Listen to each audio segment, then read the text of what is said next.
Welcome to the RNL, the Revolution Nothing Less show. Today is Thursday, September 18th, 2025. This is our 265th episode. My name is Sansara Taylor, and I am very pleased to be joined by Annie Day. Annie, welcome. Thanks, Sansara, and welcome to everyone tuning in. This show is about an actual revolution to overthrow this whole system of capitalism, imperialism, which is causing horrors for people here and all over the world. We base ourselves on the revolutionary leadership of Bob Avakian, who's brought forward the new communism, a framework for human emancipation to get all the way free. We are coming to you in incredibly high stakes times. Trump mega fascism is barreling towards consolidation, stepping up its fascist crackdown and rampage in the wake of the very wrong murder of Charlie Kirk. We'll say more about that in a few minutes. The ground invasion of Gaza has begun. This is a horror for humanity. But we want to start our show today with an announcement. We'll get more. We have actually a great episode for you in store, but we want to start with an announcement because we are making some big changes here on our channel. This is going to be the last time for a while that we broadcast our regular Thursday night program here on this channel. We are pausing our regular weekly 1-hour Revolution Nothing Less show as you have known it for the last 5 years. But we are stepping up, and this channel will be active regularly throughout the week. We're stepping out even more on our social media at the RevComs on different platforms. And we are stepping up and making these changes in the service of contributing everything we can and leading and calling on you to join us in contributing everything you can to the fight that is so urgent right now to make November 5th the biggest nonviolent but massive outpouring in U.S. history, bringing millions and millions to Washington, D.C. to raise the cry in a unified voice. The Trump fascist regime must go now. And from there to carry forward a growing, relentless, nonviolent struggle of millions and tens of millions that does not stop until this fascist regime is driven from power. The stakes of succeeding in this are enormous. As Bob Avakian put it recently in a social media message, any chance, any hope for a decent future, any aspirations for liberation, any decent morality, any fight against injustice, all of this requires defeating and driving this regime from power. All of it would be snuffed out and more if fascism consolidates, and they are very far along. So we're making these changes in order to step up our role in contributing to, leading, and bringing you to be part of fighting to give all you can to make this succeed. At the same time that we are coming to this as people who understand the need for revolution and are followers of Bob Avakian and the work he's brought forward on how a revolution could be made, a whole different liberating way humanity could be living in a new society as he has re-envisioned it with the new communism, the Constitution he wrote, the understanding he has brought forward about the roots of this fascism and how it can be defeated as a part of making revolution, even short of making revolution, and how we unite all we can to wage this fight against the fascism today. So we're going to be fighting for all of that, both parts of that, but we're going to be doing it in a different format. That's right. So not this weekly show in the format you have experienced the last 5 years.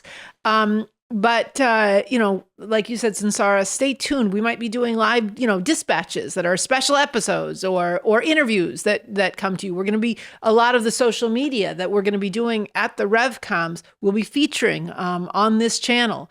And we want to point you to two key places to look to for ongoing leadership in this very intense situation, which is one, following the social media from Bob Avakian. He is giving real-time leadership on his social media platform to navigate this complex situation and a deeper body of work that you can find that gets into the whole new communism that he's re-envisioned in terms of how humanity actually could live.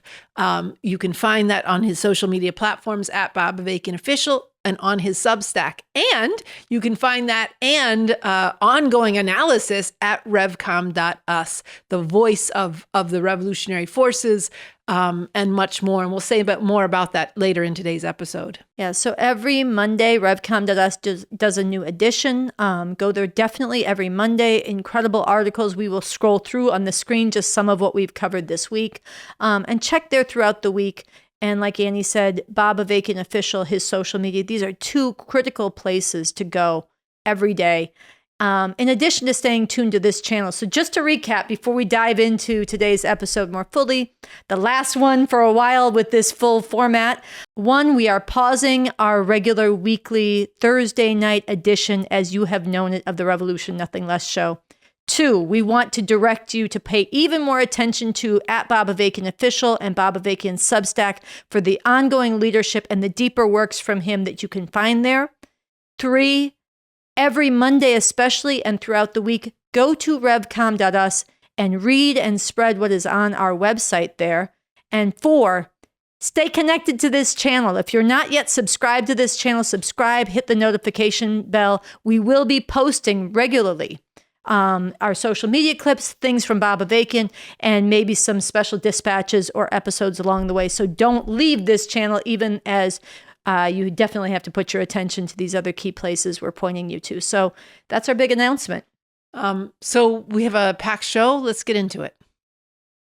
How should decent people respond to Trump's latest fascist crackdown? With God as my witness, we are going to use every resource we have at the Department of Justice, Homeland Security, and throughout this government to identify, disrupt, dismantle, and destroy these networks and make America safe again for the American people. It will happen, and we will do it in Charlie's name. Safety? Not for immigrants or black people or the homeless or others that Trump hates. Trump, Vance, Steve Miller, they're not fighting for your safety. They are cynically using the very wrong murder of Charlie Kirk to bum rush a permanent fascist crackdown on any and all opposition while they have people fearful and on the defensive. You see, they don't just want your fear.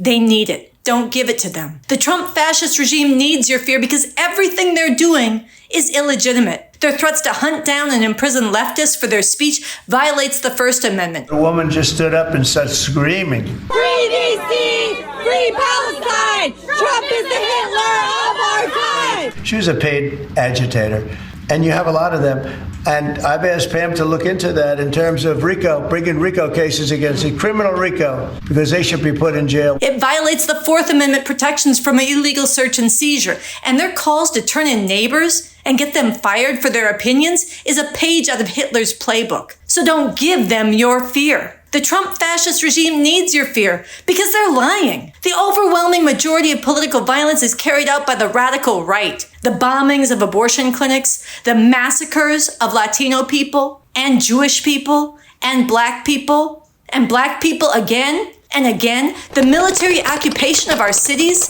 the genocide and starvation in Gaza that the U.S. is backing. This is political violence, and it's not from the left. You see, Trump, Vance, and Steve Miller, they don't object to political violence. They're stoking it. So don't give them your fear. The Trump fascist regime needs your fear because as powerful as they are not all powerful. There are more of us who oppose them than support them. Millions more. There are people in every institution and at every level of government who, from different perspectives, find this fascist program outrageous and abhorrent.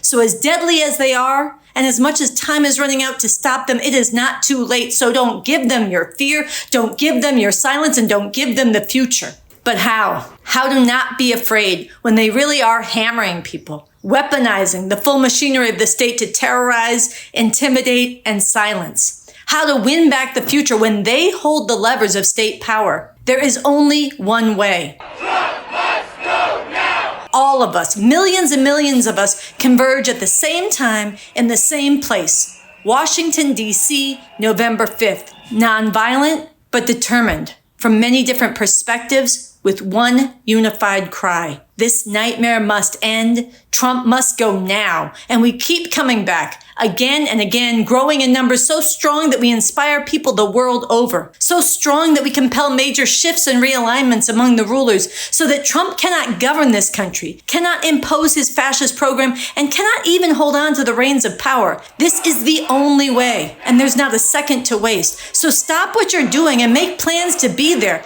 DC, November 5th. And don't just plan to be there. Dedicate the next 7 weeks of your life to organizing others to be there. Go to refusefascism.org. Download the call for this nonviolent mobilization. Spread it to friends. Spread it to strangers. By the hundreds, by the thousands. Everyone must know. As we do this, we use every attack to further expose Trump's illegitimacy and bring more people to our side. We defend everyone who is wrongly targeted, whether or not we agree with all their views. We pour into the streets this October 18th, making No King's Day 2 even more massive than the first. And most of all, November 5th. Trump must go now! Washington, D.C., we make this the biggest nonviolent but determined mass mobilization in U.S. history. We do not stop until Trump is removed from power. There is no other way. Time is running out. The stakes are enormous, and there is not a second to waste. So let's get to work, because we still have a chance to stop this nightmare and rescue the future. DC, November 5th. I will see you there. Trump must go now! Trump must go now!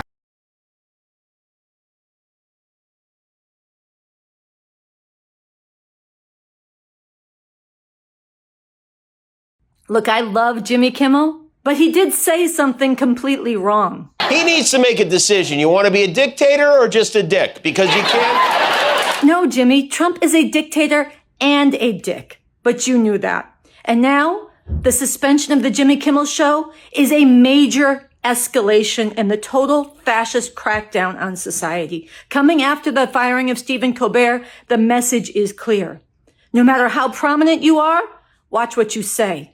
If you're brown, you better carry your papers. If you're black, you're a DEI hire. You're fired. If you're a woman, get back in your place. And if you're trans, you should just disappear.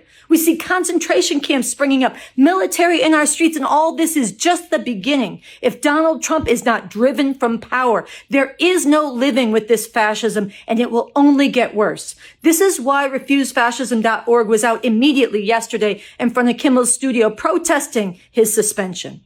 This is why everybody, every voice of conscience, every prominent voice, every celebrity, every comedian, every lawyer, every public figure needs to speak out today.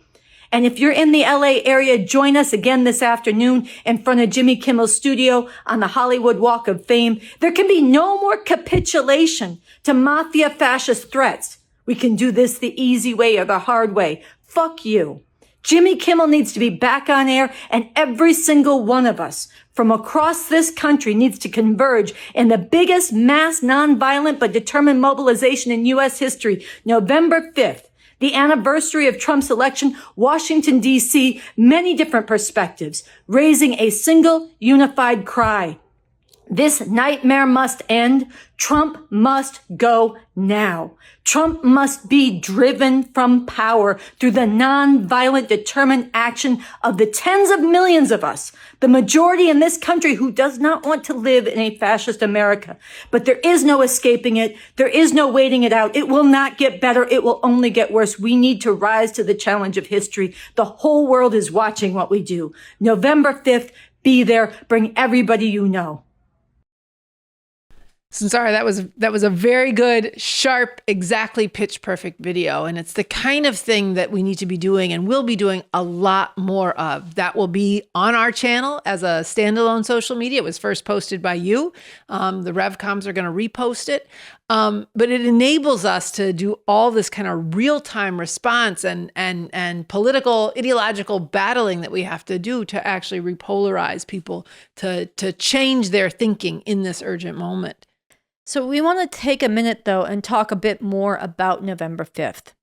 This is a call for mass mobilization, nonviolent, but as I said in the video, determined, and on an unprecedented level, numbers that we've never seen before in U.S. history, a truly historic outpouring, bringing about and fighting for the fall of the Trump fascist regime. This is a mobilization that was initiated by refusefascism.org, and it is open to all. And it needs to be taken up by everybody, every decent person, every organization, everybody from different perspectives, different walks of life, everybody who doesn't want to see a fascist America. And there are tens and tens of millions of us. There are more of us than there are of them. But it is really urgent that we get this in their hands, that we spread this, and that we organize others to become part of this. We're coming at this as communist revolutionaries, people who want a whole different system, a whole different way to live. But we need to be standing shoulder to shoulder with people who are coming at this because they want their country back. They want to restore what they believe this country should be about and could be about. But Trump is trampling that. And they're right. about Trump trampling it, even if we're going to have an argument about what this country really is about in its essence. And that's what we need. We need to be shoulder to shoulder in this fight. And so there's an urgency to getting this everywhere right now. I want to talk about some of the ways we want to do this, but you wanted to share something. I want to say something more about the stakes that you're talking about. And actually, I want to bring in Bob Avakian's voice on this in one of his recent social media messages in Revolution number 133. Listen. If this fascist regime is allowed to remain in power, everything that decent people have felt they could rely on to seek justice will be brutally shut down. Every uplifting moral value will be reviled and repressed. Every sphere of society will be remade in terrible ways, in line with the male supremacist, anti-LGBT white supremacist, and anti-immigrant cruelty, and the anti-scientific, health and climate-destroying madness of the Trump fascist regime, and the bloodthirsty ravings and depraved violence of fanatics heading the Department of War, with the deranged maniac Trump having his finger on the nuclear button. Every vision and every active striving for a better, more just world, for a future worth living in, will be violently suppressed and effectively foreclosed, at least for the foreseeable future. This is not hyperbole. It is the bitter reality that is being rapidly enforced. But here is another profound reality. The massive mobilization called for by Refuse Fascism and Open to All represents the real possibility, the only real possibility, of actually driving out this fascist regime and putting an end to the endless horror it is determined to perpetrate. I think people should really live with that and think about those stakes and walk through in your own mind, in your own thinking, why he says this is not hyperbole, why he's laying it out as sharply as he is about the actual fact that any fight for a better world will be foreclosed if we don't defeat this fascism. Any space that we have, that we urgently need to resist and work to stop this genocide that's happening in Gaza, will be foreclosed if we don't defeat this fascism. Any aspirations you have for how people should live, for how people should treat each other with kindness or compassion, that will be foreclosed if we don't defeat this fascism. Bob Avakian has more scientific clarity on the stakes negatively, but also the possibility, the real world possibility of defeating this fascism. And it's so important that in the face of what we're facing, there's no room for despair, for demoralization, for defeatism, for fatalism, for giving them your fear. Now is a time for people to really fight for the reality that we do outnumber the fascists. We have right on our side, and we have the material basis to defeat them, to drive them from power, both through the force of the people standing up, yes, non-violently, but with massive determination and a huge tidal wave, a political earthquake, as he called it, from below, but also in the fact that there are deep divides within the ruling structures of this country, in every institution, in every corner of society, divides where right now the fascists are on the rampage, and the people who are opposed to it are being cowed, are being purged, are being fired, are being picked off one by one. But many of them are speaking out in different ways. If there was a political earthquake from below, that could be realigned in a different way. And we really could bring about the conditions where Trump is removed from power. And so this profound reality, it is so important when BA speaks about what we're facing, and people have to be sober about this, the negative stakes, but also what is possible and what we have the responsibility to fight for. No one else is providing this kind of clear-eyed, big-hearted, and scientifically confident strategic nerve leadership that Bob Avakian is providing. And so we have to take that up as well. Yeah, that's right. That's exactly why people should follow him. Follow Bob Avakian Official on social media, on Substack. I want to ask you about Refuse Fascism and the need and the basis to unite very, very broadly. What is it that people can do to be part of this? So recently, Refuse Fascism, the collective leadership, which I'm part of, together with others, Andy Z and others, put out 3 things for organizers. And everybody can become an organizer starting right now with refusefascism.org or with other organizations taking up November 5th. But it highlighted 3 things. We highlighted 3 things people need to do. First is to really appreciate the power of what is concentrated in the call that Refuse Fascism has initiated for the fall of the Trump fascist regime. This is the 1-page flyer that makes the case. Fascism is not a looming threat. It's upon us now. And it breaks down the stakes of negatively what this regime is doing and why and how it must be stopped. It concentrates the stakes of defeating this fascism and what it will take, how it can be done. This call needs to get into the hands of millions and millions of people. So one of the number 1 things you can do on your own or with friends is go to refusefascism.org, print it out, and hand it out. Hand it out by the hundreds, hand it out by the thousands across this country. Everybody needs to see this. There are so many people agonizing who are looking for leadership, looking for direction, don't know what to do. They need to get this in their hands. This November 5th outpouring is not even known on the scale that it needs to be known. And that needs to change from the grassroots up, starting today, starting tonight, starting with you, starting with everybody getting organized. So that's number 1. Number 2 is to reach out to other organizations, other organized movements, other people of influence. This needs to be taken up. It was, yes, initiated by Refuse Fascism, but it is not their thing. It is not our thing. It is objectively what anybody who wants a decent future needs to see succeed, which means you need to throw in with it. So we have to take this to other organizations. We have to invite them into the November 5th coalition and movement, including meetings, which I'll talk about in just a minute. And one important expression of this is to fight for the No King's Day 2, the second one, which is being scheduled for October 18th, to be as massive and powerful as possible everywhere across this country. It will matter. And to bring November 5th into that. So there's a real momentum. All out for No King's Day, October 18th, and onward to D.C. on November 5th for the fall of the Trump fascist regime. And the third thing is Refuse Fascism is hosting November 5th mass organizing meetings all over the country, everywhere that they have chapters, and everybody where there's not a chapter can organize this as well.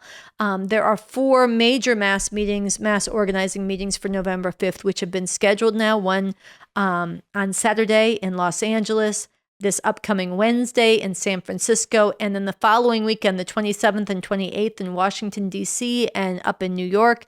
We will put the details on the screen. I will be speaking at those 4 mass organizing meetings. There will be speakers from other organizations, other perspectives, standing together, mobilizing for November 5th. And we need hundreds and hundreds of people at these meetings getting organized. So to take this out and spread it and bring others to it. So those are 3 concrete things. And then, we can't let it go without saying you actually have to make your plans to get there yourself. That's critical. It's important. Get your plane ticket, make your reservations, make your housing plans, get together with others, start solving those problems, because we all have to be there. And I also just want to say, Sansara, you were telling me that you'll be available if you're not in one of those 4 cities and want to host a mass organizing meeting, then people should contact Refuse Fascism and ask if you can zoom in. Or another leader of Refuse Fascism, Coco Das or Andy Z or Paul Street or another one of the leaders to zoom in and be part of your mass organizing meeting. Yeah.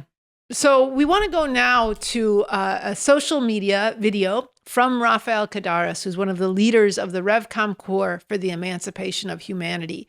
Look, one of the lines of attack against Refuse Fascism is there's communists working with it, so don't work with it. And those are based on, that attack is based on lies, it's based on slander, and it's based on a really wrong understanding of what we're even facing and the need to unite all can be united, opposing all these divide and conquer schemes in whatever guise they come in.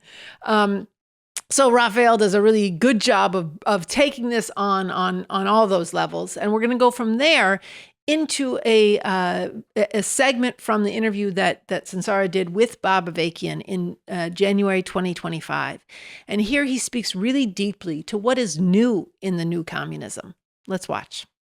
Mao killed more than Hitler. Let's talk about ignorant and stupid anti-communism, which is way too common, not just from fascists. America is never going to be communist. Those crazy communists? But also from liberals and leftists. And by the way, I use the term ignorant and stupid anti-communism because ignorant just means you don't know. Stupid means you don't know how to think. Case in point, recently an anti-Trump activist told us he didn't want to work with Refuse Fascism because the RevComs, revolutionary communists, are involved in it, and Mao killed more than Hitler. There is so much wrong with this statement. A, Mao didn't kill more than Hitler. B, we RevComs base ourselves on the new communism developed by Bob Avakian, which is very different and much better than what came before. And C, none of this is a good reason not to join together to fight the Trump fascism we're all facing now. But let's get into this Mao killed more than Hitler thing. First of all, you do know how many people Hitler killed, right? In addition to the 6 million Jews, the Nazi invasion of the Soviet Union led to the deaths of about 25 million people there. Plus about 5 million Germans were killed in battle, plus millions more from the US, UK, France, Italy, China, Yugoslavia, Poland died fighting against the Nazis. So if you add that up, it's about 40 million people. So what's your source for the claim that Mao killed more than 40 million people? Or is it just something that you heard and you're uncritically repeating it? A few years ago, I was at an elite college and a student actually told me that Mao killed 500 million people. I was like, you do know that there were only about 500 million people in China when Mao came to power, right? People just make shit up. Mao killed 10 million people in China.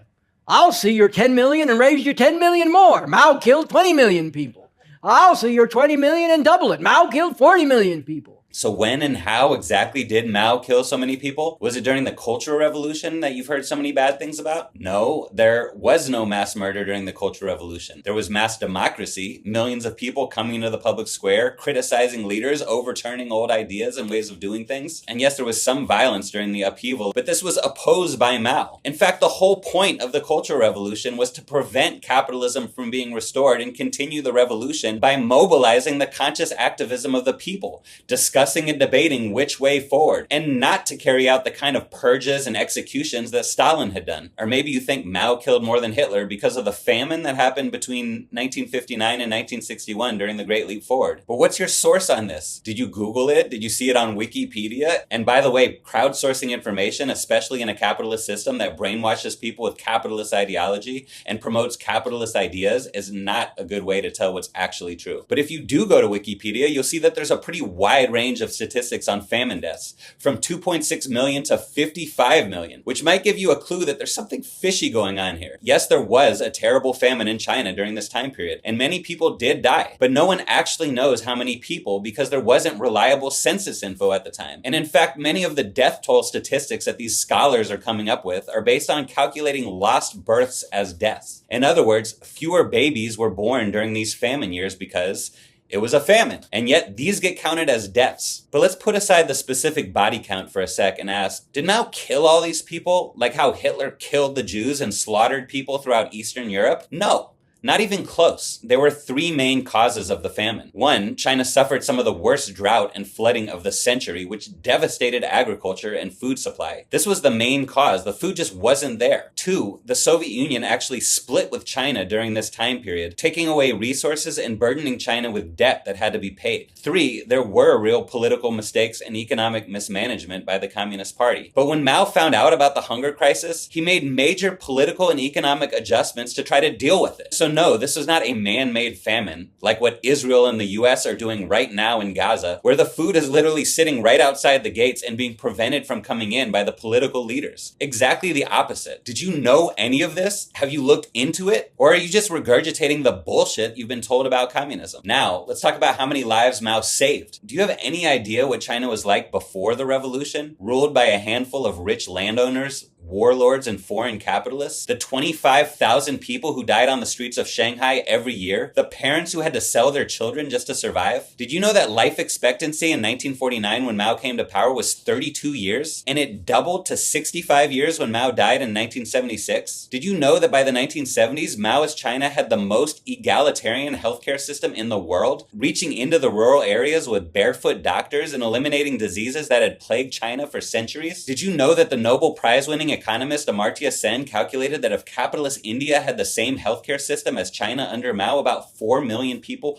per year would have been saved, which adds up to about 100 million people over those years. Did you know that Mao and the Chinese communists kicked out the colonial powers who had carved up and plundered China, massively redistributed land, and ended the horrific patriarchal practice of foot binding, as well as prostitution and opium addiction? By the way, not by criminalizing prostitutes and drug addicts, but by giving people meaningful lives and creating a society where workers, peasants, and women were not objects to be exploited, but were taking center stage in building a new society. Let's talk about the ethos in Maoist China of serve the people, and how radically different that is, and so much better than the me culture of this capitalist society. Now, to be clear, there were serious problems in the Chinese Revolution, as well as the Russian Revolution, that did lead to bad things, some of them very bad. But that's just the point. This was humanity's first baby steps beyond capitalism. And now, thanks to decades of work that Bob Avakian has done, there's a new communism, which builds on the accomplishments of these past revolutions, which we don't get told about, but also breaks with and discards a lot of wrong thinking, wrong methods, and wrong practices that undermine these revolutions. For example, and this wasn't the cause of the famine in China, but one contributing factor was that local Communist Party officials were exaggerating how much food was being produced in order to prove their loyalty to socialism. Because under Mao, communism was the official ideology. And it wasn't like you were killed for disagreeing with that, but there definitely was a lot of pressure to get in line with that. And that definitely undercut the kind of critical thinking and fearless truth-telling that are so essential to a vibrant society. So what Bob Avakian is putting forward with the new communism is that we need a very different atmosphere in the new socialist system, where people can surface problems and disagreements, where dissent and intellectual ferment and critical thinking are fostered, at the same time and as part of the process of radically transforming the economy, politics, and culture to uproot and abolish all forms of oppression and exploitation. And that's the point. We do need a revolution, and there's a much better way we could be living. I mean, even if you take the most ridiculously inflated numbers about the death toll of communism, it pales in comparison to the death toll of capitalism in its normal workings, killing millions and millions every year from war, starvation, and preventable disease. Not to mention the spirit-crushing suffocation of just living in a system that doesn't give a damn about you. So if you can't stand the world the way it is, the white supremacy and misogyny, the terror against immigrants, the destruction of the environment, the anti-scientific lunacy, the iron fist of capitalist dictatorship smashing everything true and decent right now. The new communism is for you, because it's the only way to actually address the things you care about. So instead of mindlessly mouthing this system's anti-communist brainwash, look into Bob Avakian and this new communism for yourself with an open mind, and let's discuss and debate it while we stand together side by side in the fight to defeat this fascism that now threatens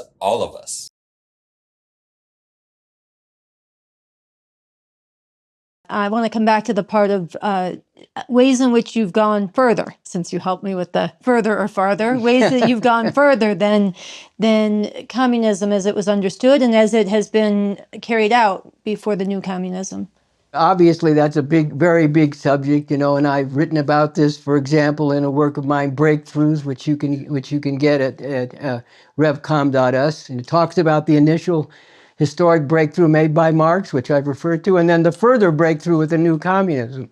In the initial conception of communism, and in the social societies that were brought into being on the basis of attempting to apply communism, first in the Soviet Union, beginning in after the revolution in 1917, up until the mid-50s, when 1950s, when capitalism was restored there, and then in China with the success of the revolution in 1949, until, as I said, after Mao's death in 1976, capitalism was restored there. And you can see from the fact that I'm talking about the revolution being made and capitalism being restored, that this is a tremendous process of struggle against the old world and all the old ways, which are always, working and poised to spring back and come back into power and reverse all the emancipating gains that the revolution has achieved. It would take a long time, and I have written extensively to go into all of this. But, the basic thing is, in the, development of the communist movement up through the Chinese Revolution, there were certain concepts like, the idea of reification, for example, of the working class or the proletariat. The idea that by its mere position in society as the exploited class, and this was applied more broadly to exploited and oppressed people in society by mere virtue of their position and the conditions to which they were subjected. Those people who were part of that class more or less spontaneously came to, had the right idea about where things ought to go. And you see a lot of that now, in a lot of the postmodernist thinking, is picked up with some of these ideas of, now it's not so much the proletariat, it's different identities, and each identity knows because of its own lived reality. It knows what the answer to its situation is.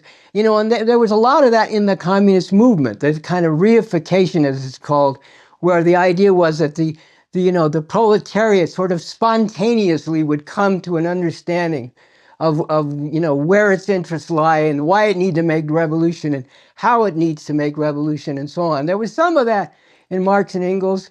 Lenin struggled against some of that in leading the Russian Revolution, but there was still some of that went through the history of the communist movement up through the Chinese Revolution. And that's wrong. What also went along with that, was a notion of, that was, somewhat propagated of the inevitability of the victory of the communist revolution. Some even said we're condemned to achieve communism. Well, unfortunately, no. There is no great mover in history. One of the things, communists are atheists because they're scientific and they understand there are no supernatural beings and forces. But some of a little bit of the same idea crept into the communist movement in the sense that there's some sort of history with a capital H that's moving everything toward communism, basically inevitably. And that's not true. It's a matter of struggle, and the outcome of that struggle is not determined. It's whatever people who become conscious of the need for this revolution and lead masses of people, is whatever they are able to achieve, versus what of those who are opposing and seeking to drown in blood their attempts to make that revolution are able to impose. So, that also needed to be broken with that notion.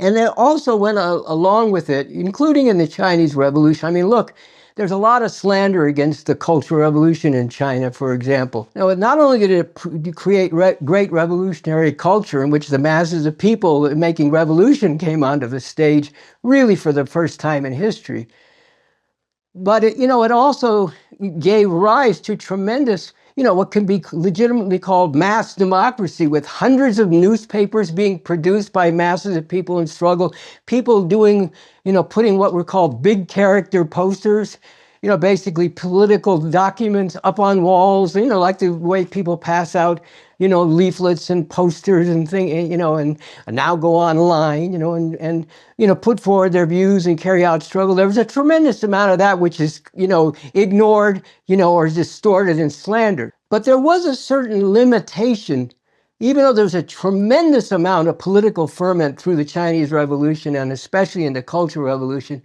there was a certain limitation that this, had to be sort of confined within a framework where the assumption was built in that, that communism was right, and that while you could criticize certain leaders for deviating from communism, to be honest, if you were to criticize Mao, for example, then you could get in a lot of trouble. So, there was a tremendous mass upheaval and, mass ferment politically and struggle. But there were also limitations, and there were also some excesses. Now, those are greatly exaggerated, the excesses, and they did not characterize this tremendous mass political uprising of literally hundreds of millions of people. But there were these limitations within this, which also related to the idea that, for example, if someone came from an upper class background, they were suspect. Even though, Mao himself said, I'm an intellectual, I came from a more privileged background, but he became a communist revolutionary. But still there was this idea that if you came from a more privileged background, you were sort of automatically suspect. And we can see some of the same thing, in the culture now, even though it's not in the name of communism. If you were more privileged, well then, your ideas are suspect. Rather than, look, whether people's ideas are correct or not is a matter of whether or not they are true, which means whether or not they correspond to reality as it actually is.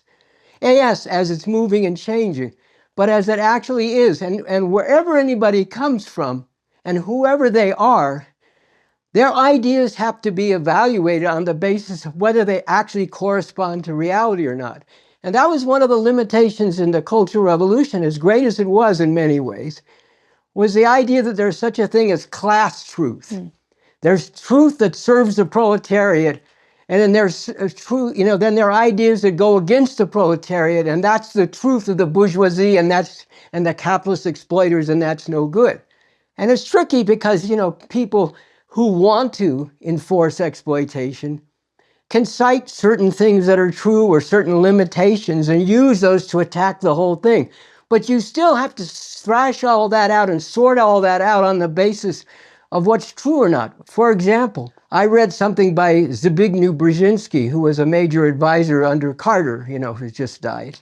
And, played a very bad role as a, functionary of U.S. imperialism. But he wrote about the Russian Revolution, that there was a certain, trend toward, autocracy in Russian society, toward tyranny, if you will. And that this, seeped into the Russian Revolution and explained why it was repressive.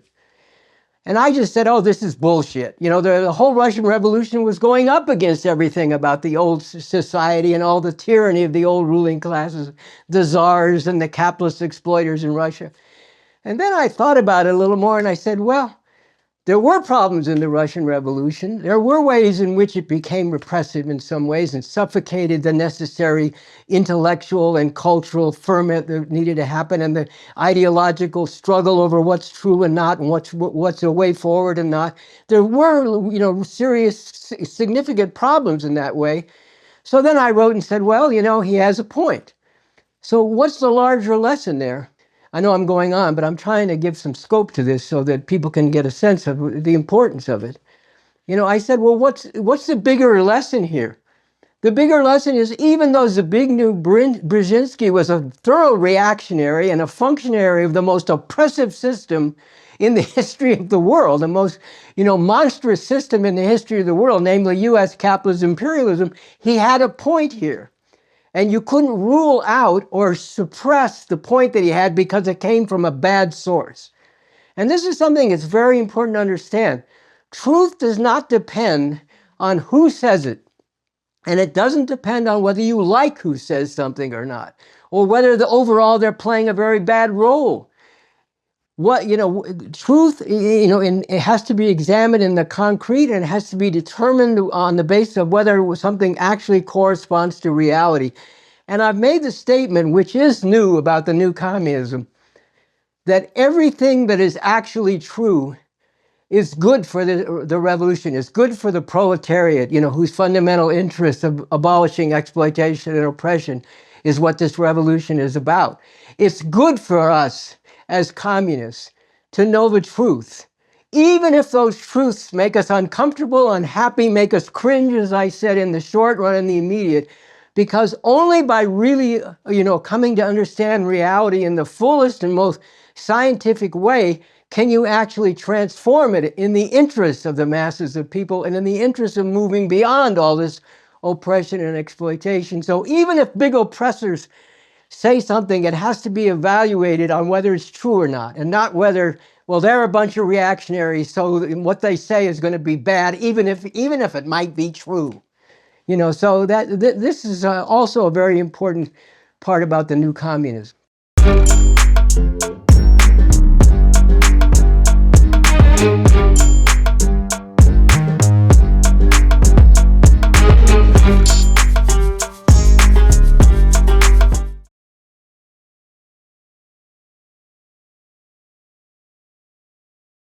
Okay, so whatever your stereotype is of a stodgy old communist, that is not what you just saw in Bob Avakian. This is a incredible, living, far-sighted revolutionary leader who has re-envisioned revolution and communism. The lies that Rafael Caderas was refuting about even communism before Bob Avakian need to be refuted, but Bob Avakian has taken this to a whole different place.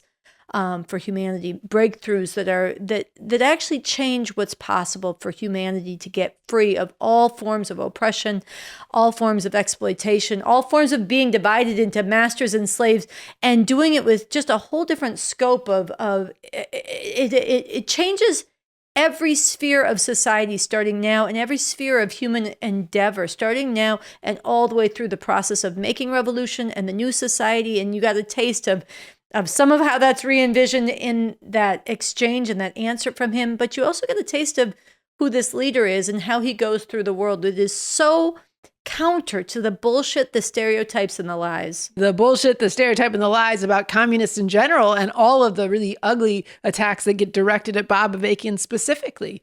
And so it's really important that people hear from Bob Avakian directly, and then also are part of spreading his voice and what he's about up against all that bullshit.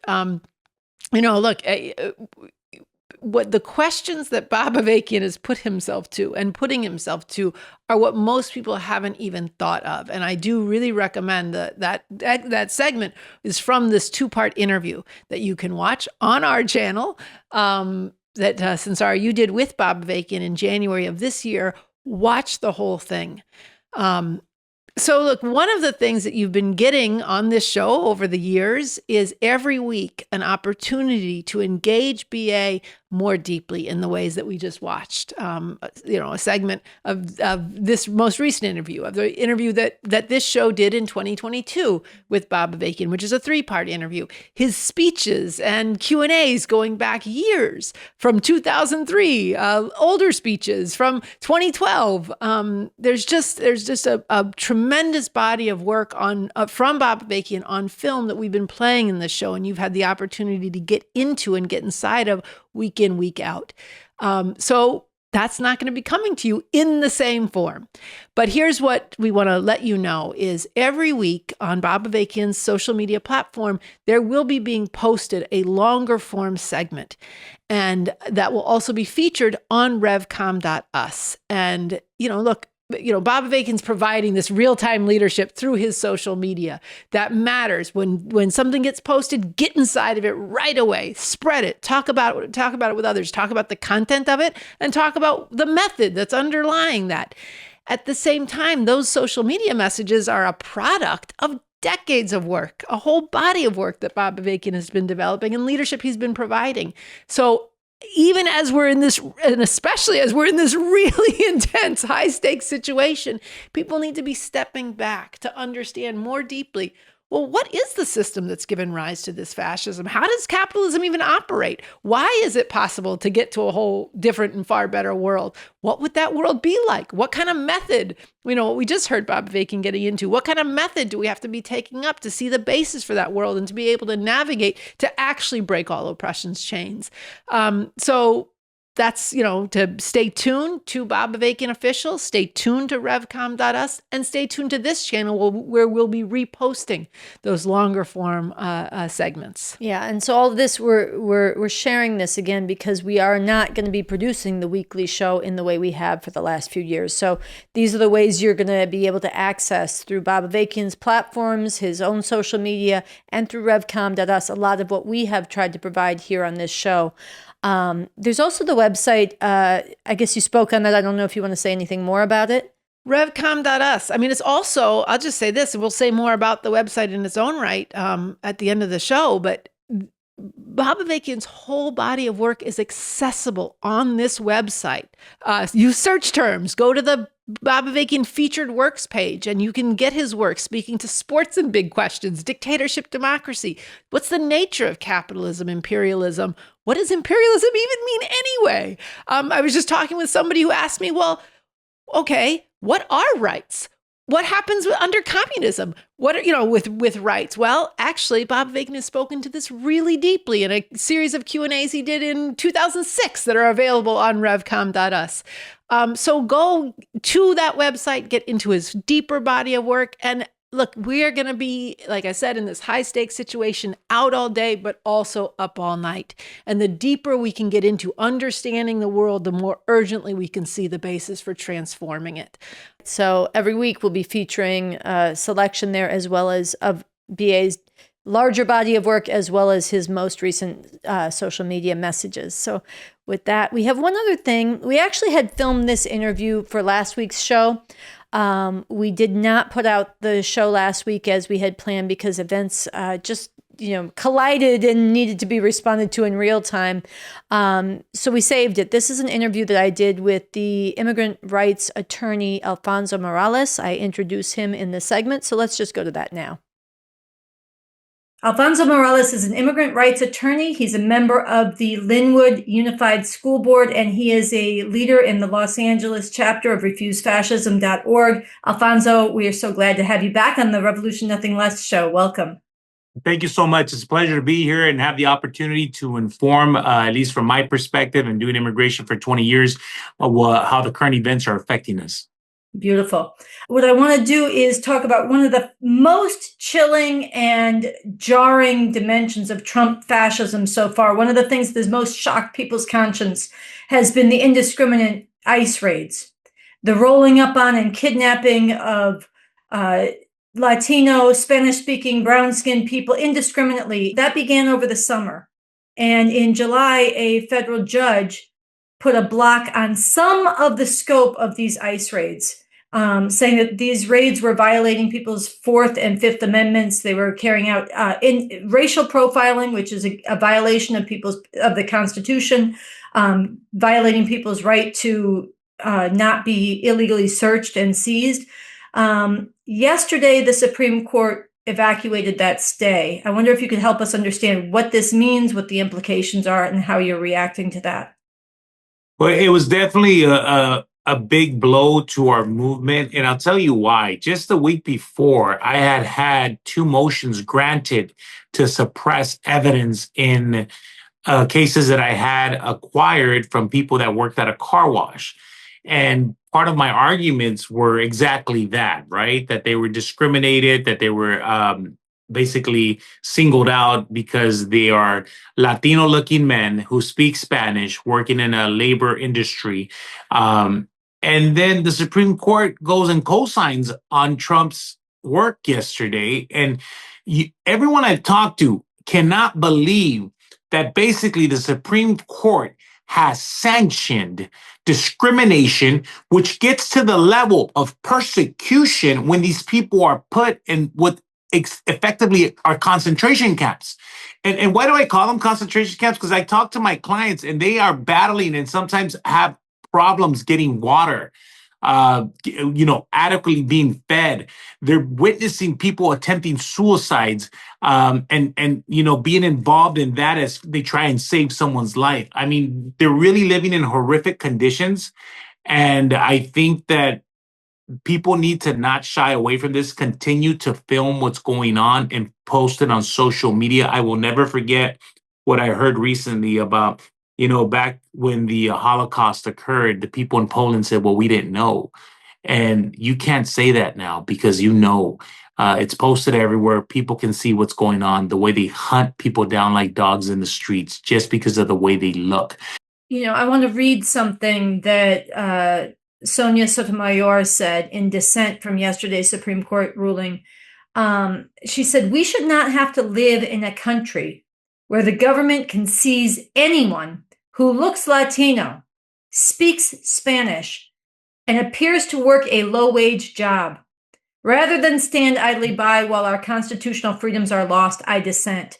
And I think you should help everybody understand very concretely what this means. Brett Kavanaugh openly argued that in a city with such a high undocumented population, race and accent and location, jobs should be legitimate parts of deciding probable cause of criminal activity. Am I understanding this correctly?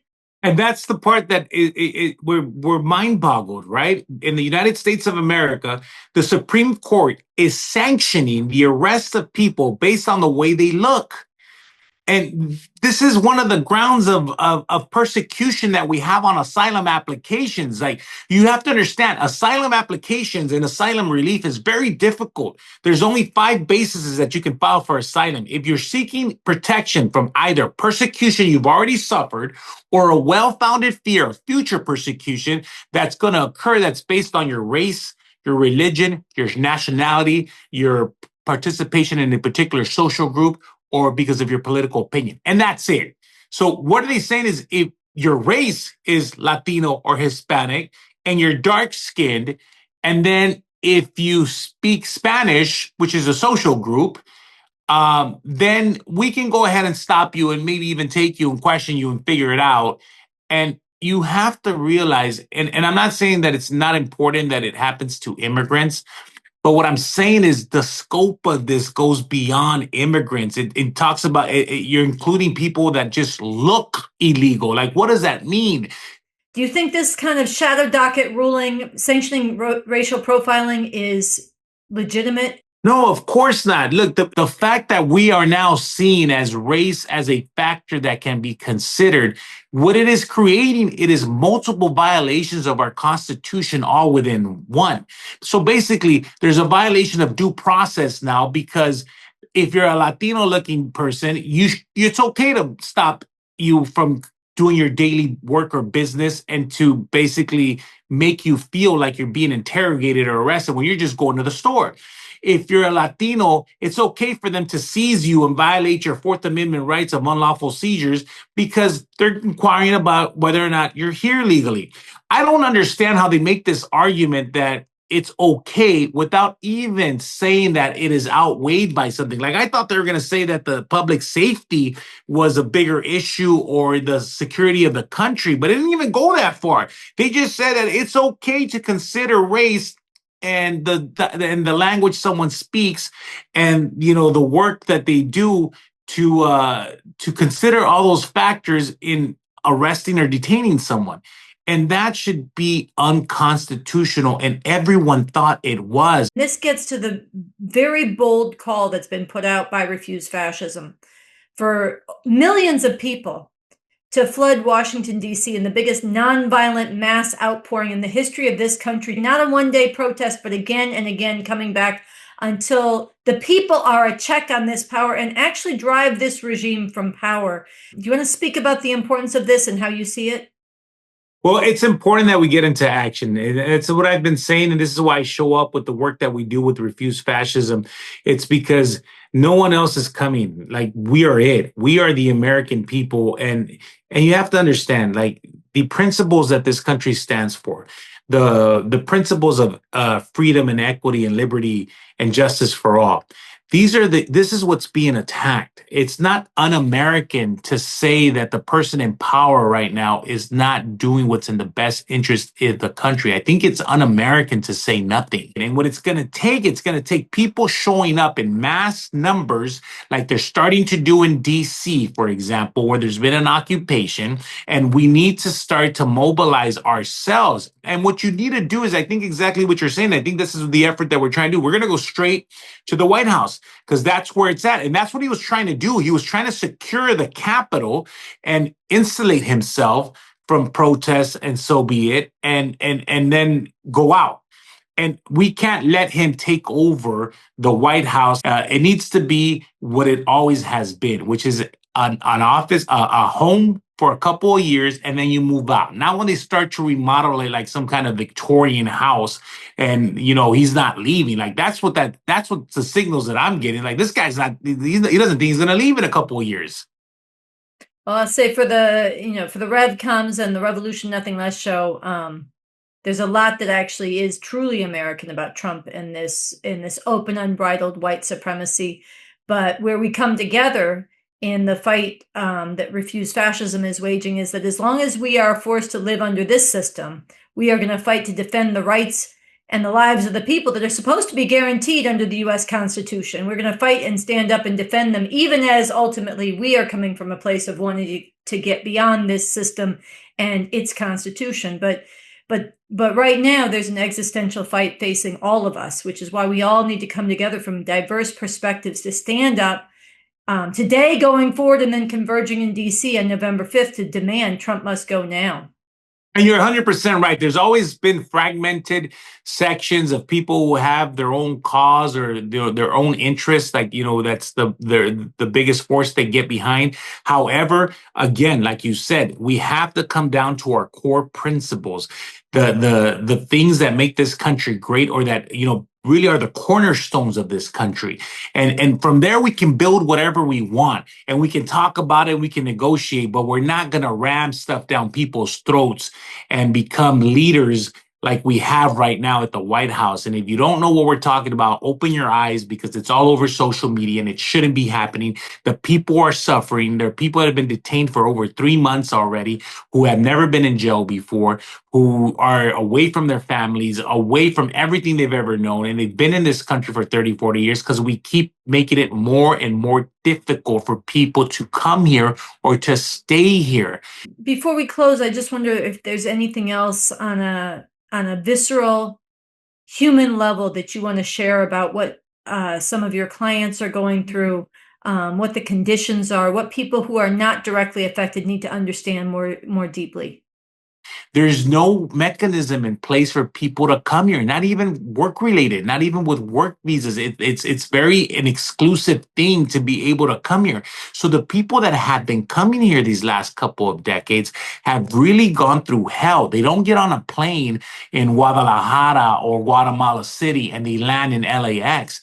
They have suffered. They've died on the way here. They've been raped. They've been beaten. They've been in prison. They've gone through so many horrific things. Then to finally get here and to be treated the way we've been treating them. Because you have to remember, when COVID was here, the farm workers were out there working and they were feeding our country. And it's something they consistently do. And what do we do now? We send buses with soldiers to load them up and lock them up. Because it's almost not even the great deportation, it's the great detention that we have going on. And if you're not empathetic to that, I don't know what to tell you, but hopefully we all have a God or someone we think is a higher power. And I always say the day will come when you are asked, when this happened, what did you do? And what you can do right now is show up November 5th in DC and be united against this tyranny. Well, thank you so much, Alfonso. Really, thank you for your time. It's really important, the work you're doing. We're glad to have you back here on the show. Thank you. Appreciate it. Thanks for the opportunity. Take care.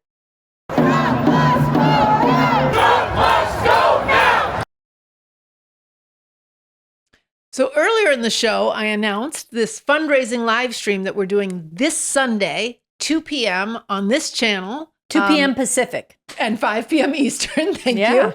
And, we're aiming to raise $30,000 by September 30th. So this is coming 10 days before we have to meet this goal. And the point is to bring you in on what we're raising funds for, to make the argument for what the funds are for, and for you to build others to tune in.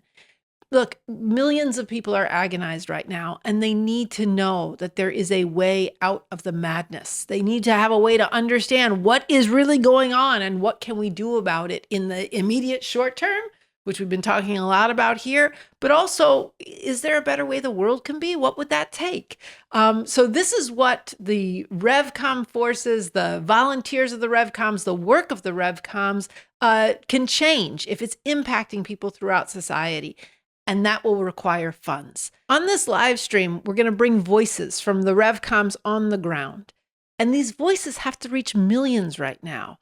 Reaching millions is going to take funds. It takes funds for materials. It takes funds for, Wi-Fi internet. It takes funds for the studio we're in, the cameras, right, the lights. It takes funds to promote all of this. Everything. If you're serious, I didn't mean to interrupt you, but if you're serious about reaching millions, and we need to reach millions, many millions. And there are millions who are hungry for direction and understanding. If we're serious about this, it takes serious funds. Yeah, that's right. And look, this moment requires the RevComs to be able to throw all into the urgent fight to defeat this fascism and do so with the broader understanding of where this fascism comes from, to be able to navigate this situation. Our voice is so essential right now, but to reach those millions with this voice requires your donation. And the other thing about this live stream is there are millions right now who really are agonized. This is an opportunity to reach people, to give them a chance to contribute to something that can make all the difference. So reach out to people you've never reached out to before. Hold nothing back. Put it all on the line. Invite people to tune in and watch. Like I said, you're going to be hearing from RevComs across the country about what difference these funds make and about what we're learning and changing on the ground and what your funds are going to. All right, so that's Sunday, 2 o'clock Pacific, 5 o'clock Eastern. You do the math for the other time zones, but it's here on our channel. It's going to be live. It's really important. We want to see you here with us and bring everybody you can. Before we and donate now, and donate. The people in the studio are going and donate now to get us as far as we can by Sunday and by at least 30,000 by September 30th. And that's the bare minimum, and it makes all the difference. Okay, so that brings us to the end of today's show. But before we go out, we want to reiterate. We are going to temporarily pause the normal episodes of the RNL Revolution Nothing Less show as they have been. But this is to enable us to reach more dynamically on social media and respond in real time to breaking events. So I want to reiterate the 4 take-homes. 1, we're pausing this regular weekly show on Thursdays. 2, we want you to pay even more attention to Bob Avakian's social media at Bob Avakian Official and his Substack. It's on the screen. 3, look every Monday especially, but throughout the week at revcom.us, our website, where we pulled together a picture of what is happening, why it's happening, and where the interests of humanity lie. And the movement for revolution, the movement to unite all who can be united to defeat this fascist nightmare, and the deeper understanding of revolution, including Bob Avakian's full body of work. And 4, stay connected to this channel because we will still be posting. In fact, we'll be posting a lot more regularly. Social media, short potential dispatches, other things that will be on this channel. So stay connected here. Okay, Sansara, we will see you in the streets. We will see you in the streets. We have history to make, people. All right, good night.